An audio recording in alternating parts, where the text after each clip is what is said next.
Imagine that moment. The phone rings, and everything you thought was stable just vaporizes. Your job, your home, maybe even someone you love. Gone. Just like that. In that raw, shattering silence. When the world stops making sense. There's only one question that truly matters: where does your faith go? Does it soar? Or does it completely crumble?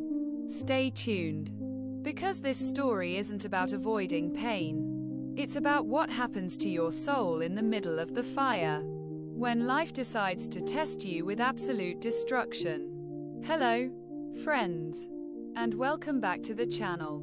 Today, we're diving deep into a topic that most people desperately avoid: hitting absolute rock bottom. I'm talking about the kind of devastation where you look around and the landscape of your life is just unrecognizable. Rubble. I know this isn't a cheerful topic, but it's real. And navigating this spiritual survival is crucial. We've all seen the motivational quotes about belief. But what about when the rubber hits the road? When you're staring at an eviction notice, a devastating diagnosis, or a betrayal that cuts deeper than anything else? We need to talk about the brutal reality of what happens to belief when suffering isn't theoretical. It's standing right in your living room, laughing. Let's define shattered. I'm not talking about a bad week or a minor setback. I mean the foundational pillars are gone. Maybe you lost your entire savings in a blink. Or maybe a long-term dream that defined your identity just vanished. When that external structure collapses, it creates an earthquake internally. Suddenly, the theological answers that sounded so good in a calm setting feel incredibly hollow. The comfort zone is gone, and you're left with just you, the mess, and the terrifying silence of an unanswered prayer. This is the starting line for the ultimate test of spiritual resilience. And trust me, everyone, it's a terrifying and lonely place to stand. But you are not the first. And you certainly won't be the last. And here comes the inevitable part: the questioning. When disaster strikes, the first thing many people feel, often masked by grief, is rage. Why me? Why now? If my faith was strong, why did I endure this catastrophic failure? This isn't a moment for sanitized Sunday school answers. This is a legitimate faith crisis. And it's okay to admit you feel angry or completely abandoned. The key is recognizing that doubt isn't the opposite of faith. It's often a painful part of its growth.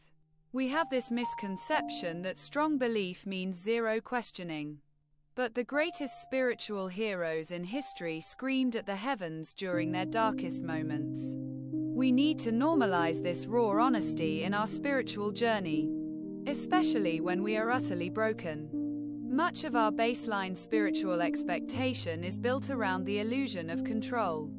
If I follow the rules, I get the reward. I stay safe. When life shatters, that whole contract dissolves.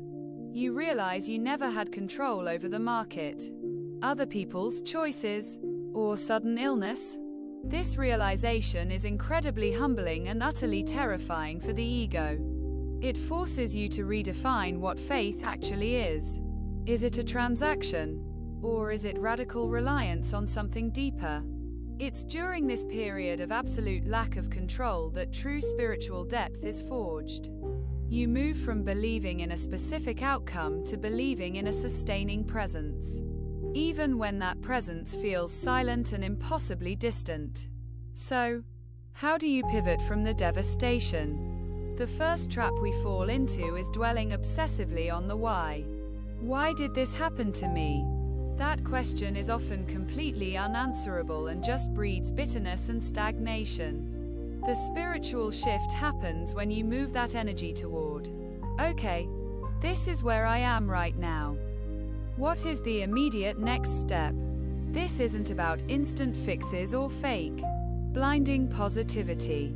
It's about gritty, slow reconstruction. It means finding one tiny, stable piece of ground to stand on. Maybe it's a single grateful thought, a brief walk outside, or simply the ability to breathe today.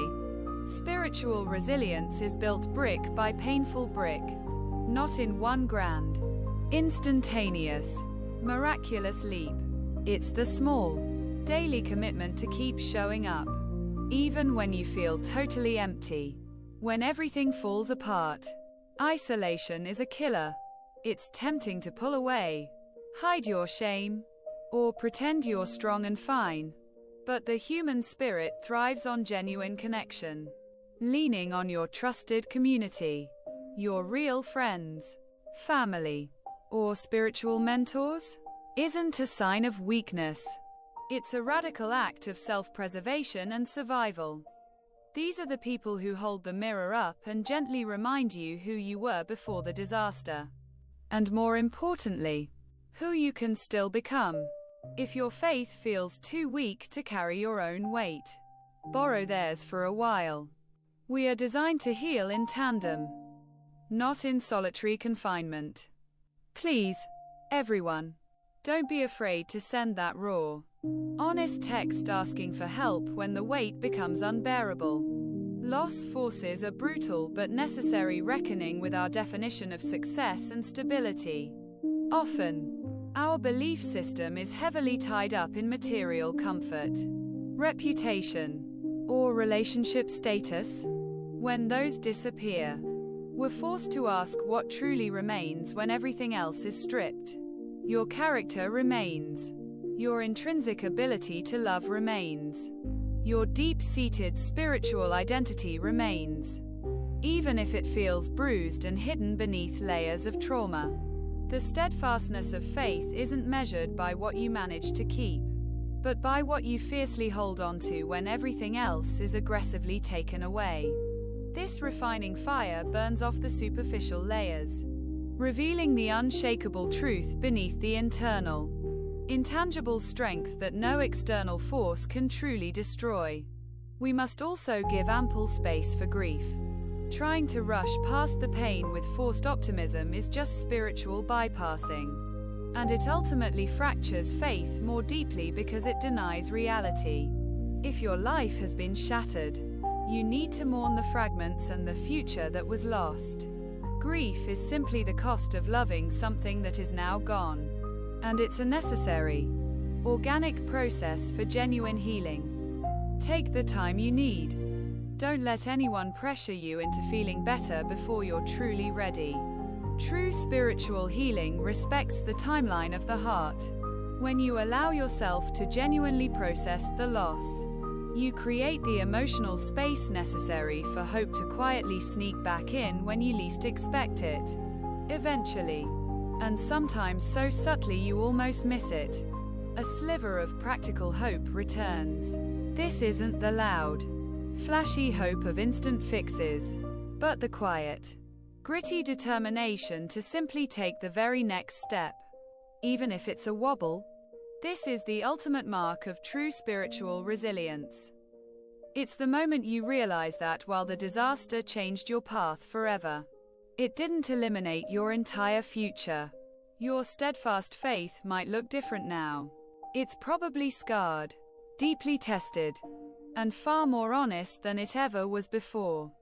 But that tested faith is infinitely more valuable than the untested version you had. You survived the unsurvivable. You walked through the fire, and you didn't completely collapse. That, right there, is power.